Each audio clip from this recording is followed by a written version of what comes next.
Hello दोस्तों, नमस्कार। मैं उमेश सिंह आप सभी का स्वागत करता हूं। देखिए, आज की जो क्लास है हाइट एंड डिस्टेंस यानी कि ऊंचाई और दूरी की क्लास होने वाली है।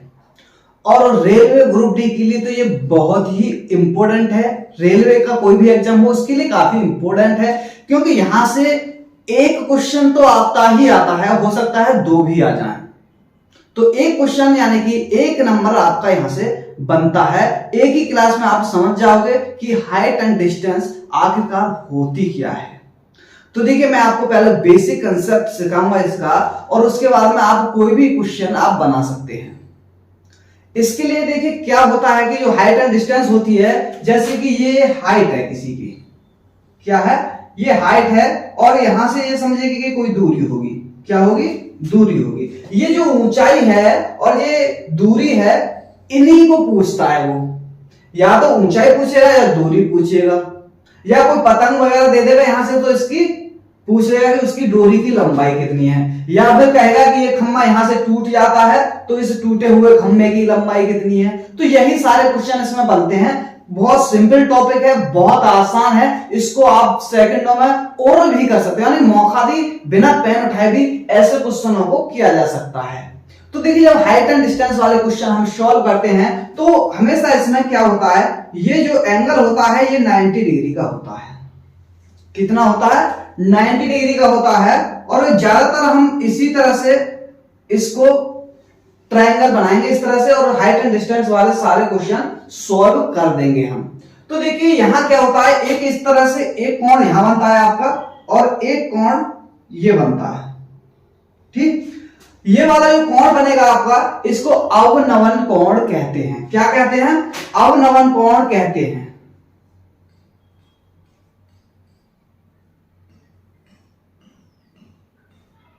इसको अवनमन कोण कहेंगे, और इसको आप उन्नयन कोण कहेंगे।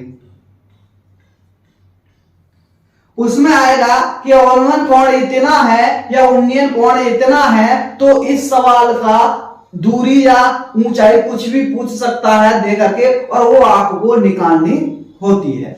तो देखिए और क्या होता है, ये हमेशा आधार मानते हैं इसको, आपको पता ही होगा। और ये लंब होता है, और ये कर्ण होता है। आधार, लंब, कर्ण होते हैं ये। और इसमें करना क्या है, हम ज्यादातर प्रयोग करते हैं हाइट एंड डिस्टेंस में tan थीटा से इसका मान निकालते हैं। और आपको पता ही है, अगर लाल बट्टे का आपने सोल्व किया होगा तो tan जो निकालेंगे तो ये होता है आपका लंब बट्टे आधार। देखिए, लाल बट्टे आपने कक्का पढ़ा होगा, मैंने पढ़ाया है, अगर आपने क्लास देखी होगी तो आपको समझ में आ जाएगा। तो ये लंब बट्टे जो आधार होता है साइन कॉस टेन होता है, और इसी से हम हाइट एंड डिस्टेंस का कोई भी क्वेश्चन आसानी से सॉल्व कर सकते हैं। तो देखिए, सबसे मेन चीज इसमें है क्या, देखिए यहां आपका जो एंगल होगा या तो एक देगा या फिर दो दे देगा, या एक और इस तरह से भी दे सकता है। दो ही तरह के क्वेश्चन बनेंगे, या तो एक सिंगल कोण देगा या फिर एक डबल कोण दे देगा। यहां अगर उसने 60 दे दिया या 30 दे दिया, 30 डिग्री, तो यहां 60 डिग्री हो जाएगा।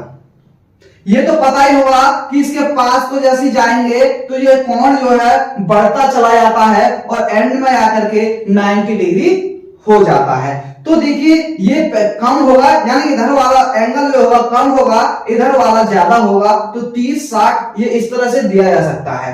देखिए, जब क्वेश्चन पूछे जाएगा तो आपको तीन ही प्रकार के, या तो 30 डिग्री देगा, या फिर 45 डिग्री देगा, या फिर 60 डिग्री देगा। इन्हीं को देगा, इनसे अलग नहीं देगा। आपसे कोई भी क्वेश्चन पूछा जाए हाइट एंड डिस्टेंस का, इन्हीं तीन से आपको निकालना है। और आप ओरल कैसे कर सकते हैं, अगर आपको ये दे दिया जाए, ये चीज तो आप समझ गए होंगे। इस तरह से देखिए, ये हमारा एंगल है, और यहां देखिए ये ABC, इसको नाम भी दे सकते हैं आप। और ये देखिए, अगर इसने 35, ये तो आपको पता ही है कि 90 डिग्री होगा, समकोण ही बनता है। अगर इसको 45 डिग्री दे दिया जाए, कितना दे दिया जाए, अगर 45 डिग्री दे दिया जाए, तो ये वाली जो हाइट होगी ये भी बन होगी और ये भी बन होगी। ये बात आपको समझ। अगर हम पाइथागोरस का प्रयोग करेंगे तो ये जो कर्ण निकल के आएगा ये आएगा आपका √2 निकल के आएगा। तो ये आपको ओरल भी याद करनी है कि अगर 45 डिग्री दिया हुआ हो तो ये वाली दूरी बराबर होती है, ये √2 होती है। कैसे? जैसे उसने दे दिया कि उसकी हाइट 60 मीटर है, किसी पेड़ की हाइट 60 मीटर है और वो 45 डिग्री का कोण बनाता है, तो उसकी दूरी ज्ञात करो। क्या ज्ञात करो? दूरी। तो प्यारे दोस्तों आपको पता ही है कि ये वाली चीज और ये वाली चीज इक्वल होती है तो उसकी दूरी भी 60 ही होगी।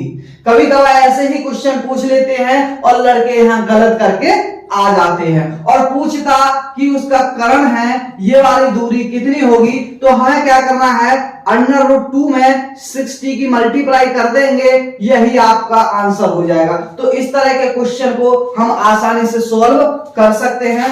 आपको करना क्या है, आपको अगर 45 डिग्री दे रखा है तो यहां 1 और ये सेम होती हैं। अब बात करेंगे 30 डिग्री। तो दोस्तों अगर इसकी जगह पर 45 की जगह पर अगर 30 डिग्री दे दिया जाए तो आपको कैसे सॉल्व करना है, यानी कि यहाँ 30 डिग्री होगा और ये ABC मान सकते हैं। तो देखिए 30 डिग्री होगा तो ये 1 होगा और ये √3 होगा और ये आपका हो जाएगा 2।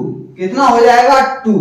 और यहीं अगर आपको बात की जाए, अगर ये 60 डिग्री हो, कितना हो, 60 डिग्री होगा, तो देखिए 60 का tan 60 का मान होता है √3, तो ये वैल्यू तो आपकी आ जाएगी √3।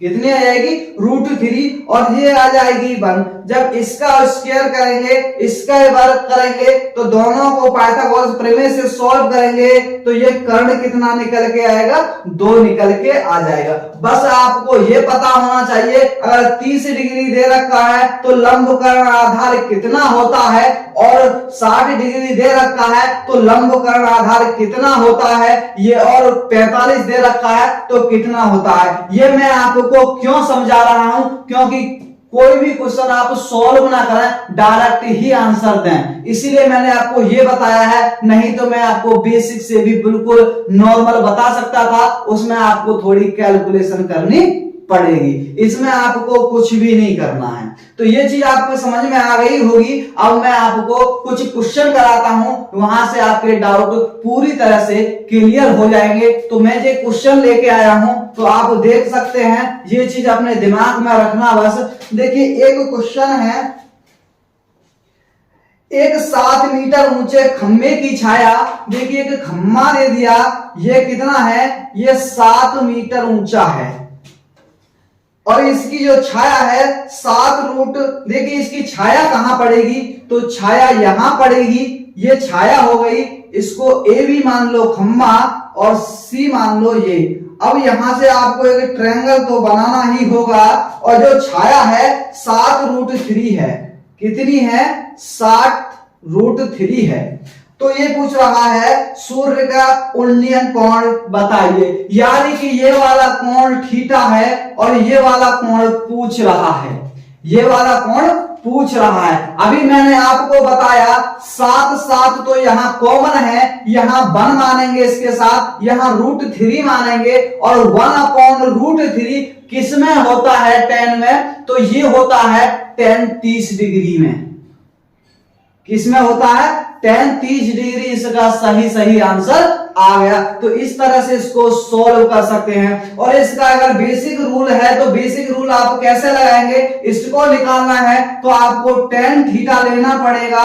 tan थीटा = क्या होता है, लंब बट्टे आधार होता है, लंब बट्टे आधार होता है, यानी कि tan थीटा, लंब कितना है आपका 7 है और आधार 7√3 है, 7 से 7 कट जाएगा तो tan थीटा = 1/3, और ये करेंगे थीटा = tan इनवर्स 1/√3, और इसका मान हो गया 30 डिग्री। तो इस तरह से भी आप सवाल को सोल्व कर सकते हैं। और जो मैंने आपको पहले बताया है, अगर वो आपको याद है तो डायरेक्ट भी आंसर लगा सकते हैं। हम ज्यादातर क्वेश्चन डायरेक्ट करेंगे क्योंकि हमें समय बचाना है। क्योंकि लड़के कहते हैं सर मैथ में टाइम लग रहा है। मैथ में टाइम कहां लगेगा अगर आपको ये वाली चीज समझ में आ गई। अगर आप इस तरीके से करोगे तो आपको टाइम लगेगा,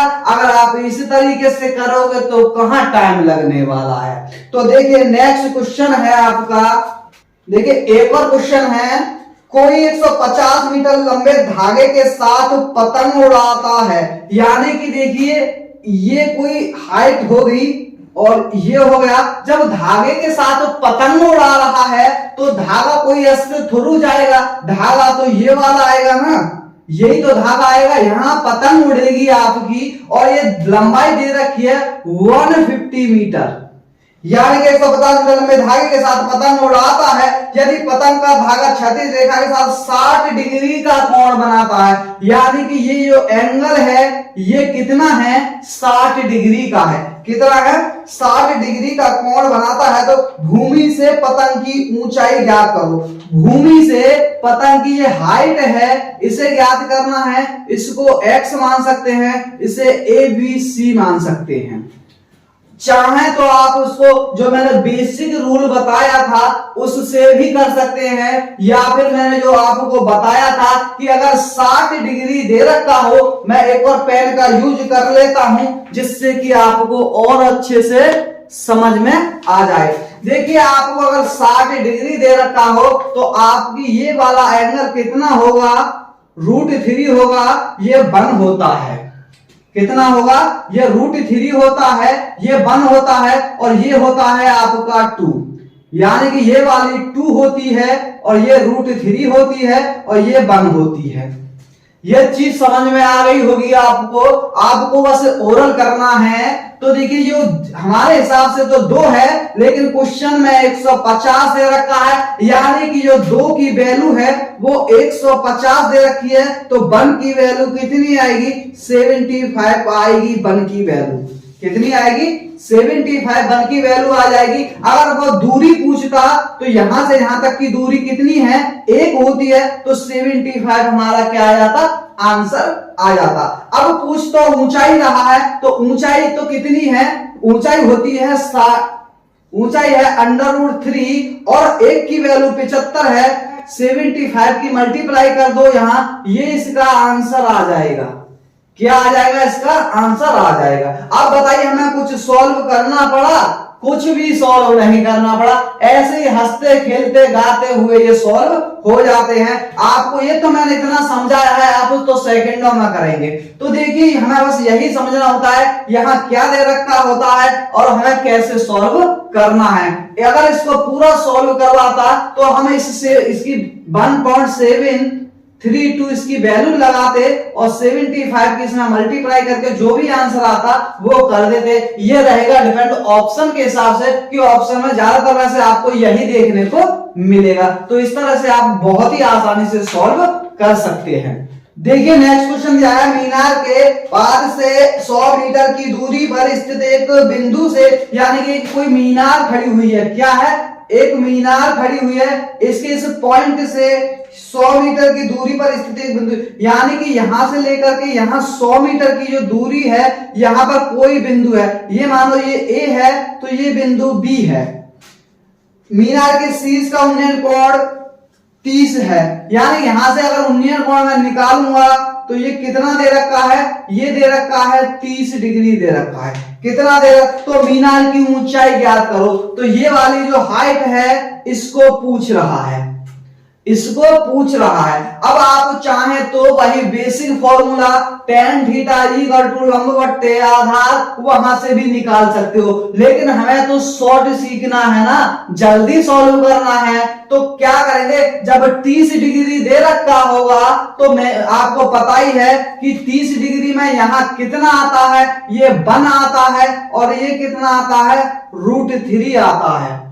30 डिग्री में ये कितना आता है, √3 आता है। अगर आपको पता है कि √3 की वैल्यू कितनी दे रखी है, तो √3 की वैल्यू दे रखी है √3 is equal to 100। √3 is equal to 100 दिया है हमें, तो 1 की वैल्यू चाहिए। तो ये कहां पहुंचेगा, ये आपका 1 करेंगे तो ये कहां पहुंचेगा, डिवाइड में पहुंचेगा। कहां पहुंचेगा, डिवाइड में पहुंचेगा।